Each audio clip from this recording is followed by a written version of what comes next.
Hello mga Dabarkads, mga Kadabarkads ko, mga ka-mic drop, and welcome sa ating bagong video. So for this video, magre-react lang tayo about dito sa bagong or special segment nito ng Eat Bulaga na Magkapares Overload.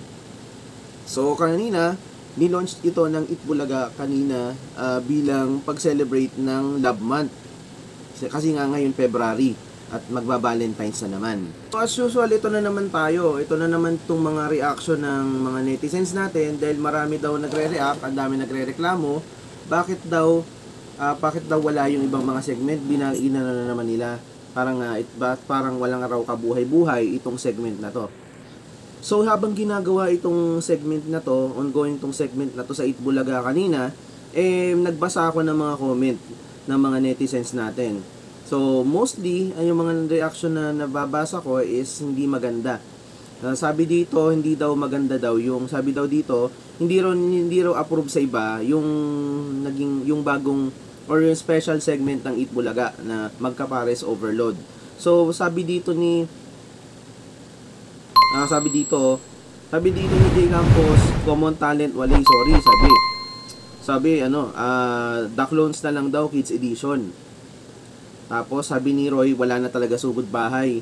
Tapos may mga iba pa akong nababasa dito na wala daw kwenta yung segment. At parang boring daw yung segment. Napaka-boring daw nung segment. Sabi nung isang netizen. So, ko lang ito reaction ko lang dito. So, dahil nga itong segment na to ay para lang, I believe this is for para good only for February. Dahil nga love month ngayon, magba-Valentine's na. Yun naisip ng Eat Bulaga na gawin para i-celebrate yung ginagawa nilang paraan or yung naisip nilang way para i-celebrate itong Valentine's Day, itong Valentine's month, itong love month, no? Dahil nga magba-Valentine's Day na.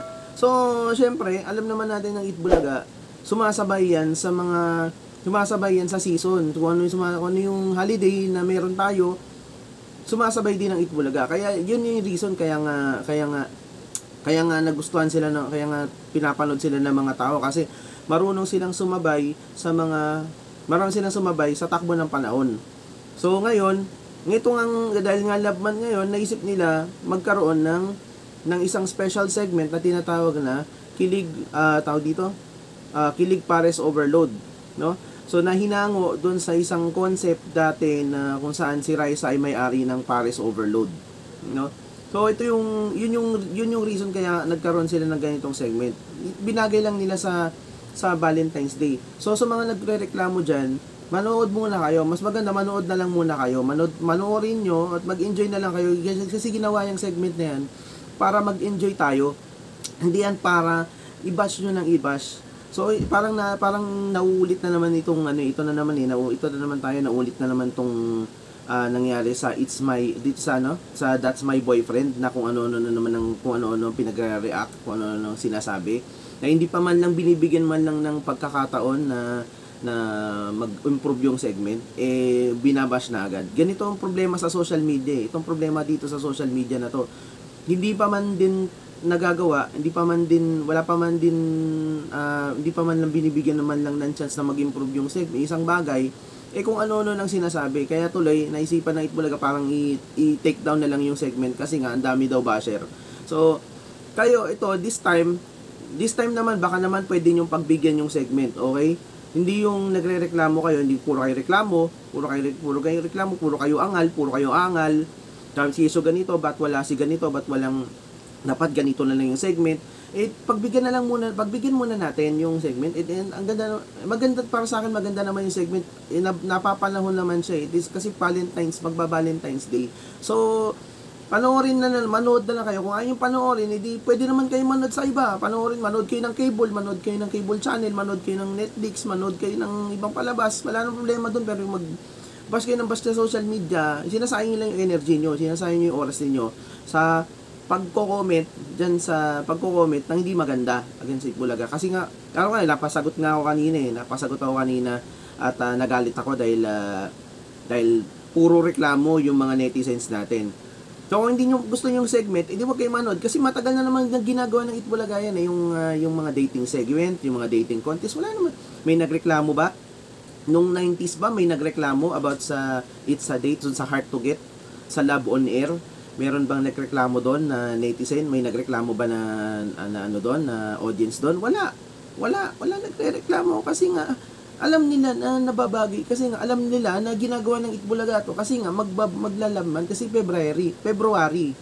So wag niyong tigilan niyo yung kakabasya, tigilan niyo yung mga yung pambabash, yung pang-judgmental. Wag kayo masyadong judgmental. Pagbigyan niyo muna, bigyan niyo muna ng chance yung segment, tapos tingnan natin after 1 week pag hindi niyo pa rin nagustuhan yung segment, hindi palitan natin. Okay? Mag-request tayo na palitan natin or improve natin yung segment, baguhin natin ng konting segment.